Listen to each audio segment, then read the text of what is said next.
Mėgti maistą ir norėti maisto yra du skirtingi reiškiniai. Kartais jie veikia kartu, o kartais atskirai. Mes mėgstam tokį maistą ne todėl, kad jis yra kaloringas ir ne todėl, kiek jis yra apdorotas. Šiaip tokios hipotezės yra gan populiarios. Yra manoma, kad smegenys mus skatina valgyti kuo kaloringesnį maistą arba kuo labiau apdorotą, nes tokiu atveju reikia mažiau virškinti. Bet pasirodo, tai nėra tikslu.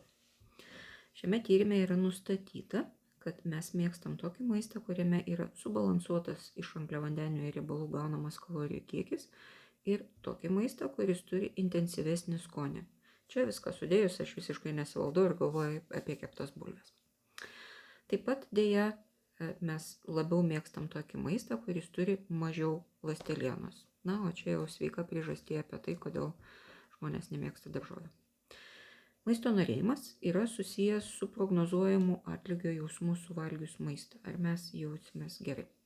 Maisto mėgimas yra svarbus veiksnys konstruojant šį prognozuojamą maisto atlygį ir prie jo prisideda, bet tiesiogiai jie nėra susiję.